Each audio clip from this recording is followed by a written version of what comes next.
Savitri. Book 4, The Book of Birth and Quest, continuing Canto 2, The Growth of the Flame, page 362. A boundless knowledge, greater than man's thought, a happiness too high for heart and sense, locked in the world and yearning for release, she felt in her, waiting as yet for form. It asked for objects around which to grow, and natures strong to bear without recoil the splendor of her native royalty, her greatness and her sweetness and her bliss, her might to possess, and her vast power to love. Earth made a stepping stone to conquer heaven. The soul saw beyond heaven's limiting boundaries, met a great light from the unknowable, and dreamed of a transcendent action's sphere, aware of the universal self in all. She turned to living hearts and human forms, her soul's reflections, complements, counterparts, the close outlying portions of her being, divided from her by walls of body and mind, yet to her spirit, bound by ties divine.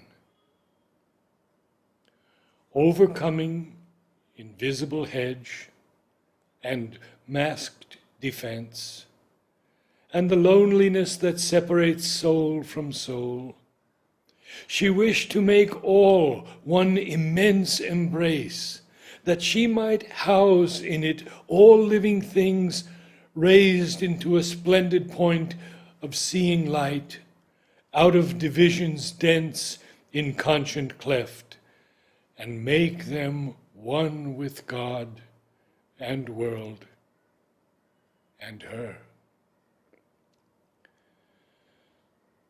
Only a few responded to her call. Still fewer felt the screened divinity and strove to mate its godhead with their own, approaching with some kinship to her heights. Uplifted towards luminous secrecies, or conscious of some splendor hidden above, they leaped to find her in a moment's flash, glimpsing a light in a celestial vast, but could not keep the vision and the power, and fell back to life's dull, ordinary tone. A mind daring heavenly experiment, growing towards some largeness they felt near, testing the unknown's bound with eager touch, they still were prisoned by their human grain. They could not keep up with her tireless step, too small and eager for her large-paced will, too narrow to look with the unborn infinite's gaze. Their nature weary grew of things too great. For even the close partners of her thoughts, who could have walked the nearest to her ray, worshipped the power and light they felt in her, but could not match the measure of her soul. A friend, and yet too great wholly to know, she walked in their front towards a greater light, their leader and queen over their hearts and souls, one close to their bosoms, yet divine and far admiring and amazed.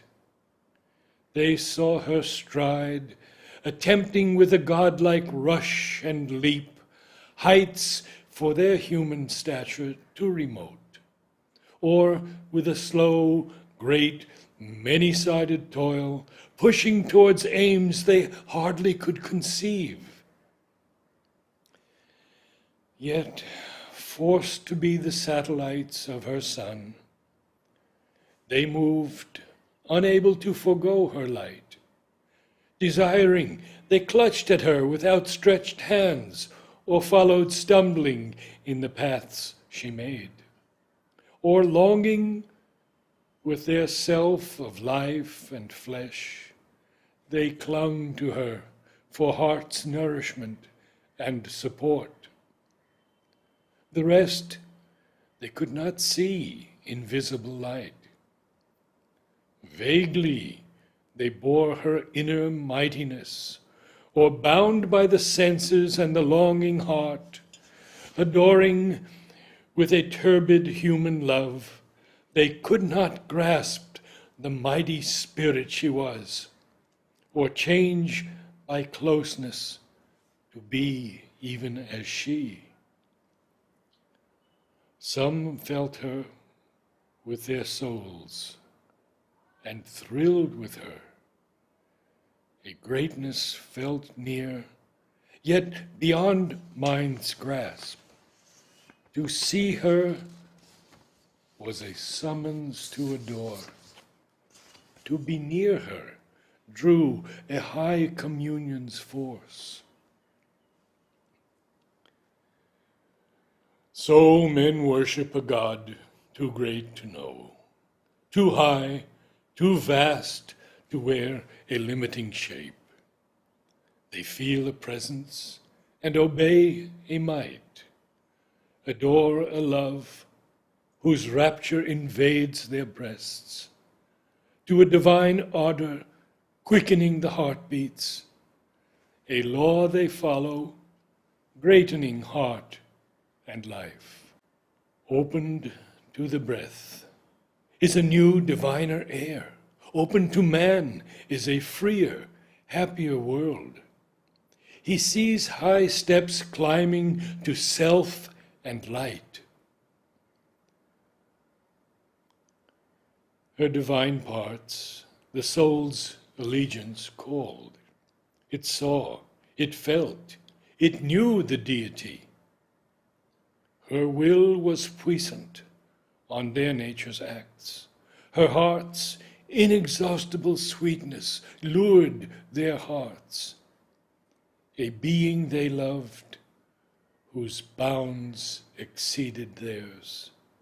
Her measure they could not reach, but bore her touch, answering with the flowers' answer to the sun. They gave themselves to her and asked no more.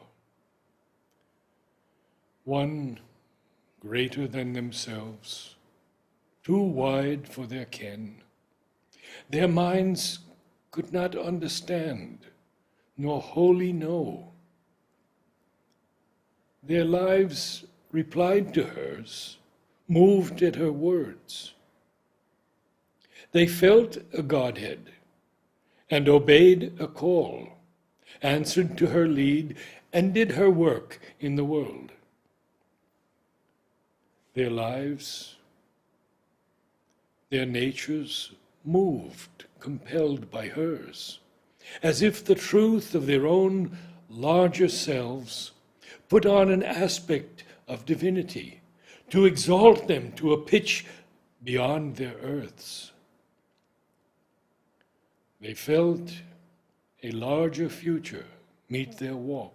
She held their hands. She chose for them their paths. They were moved by her towards great unknown things. Faith drew them, and the joy to feel themselves hers. They lived in her. They saw the world with her eyes.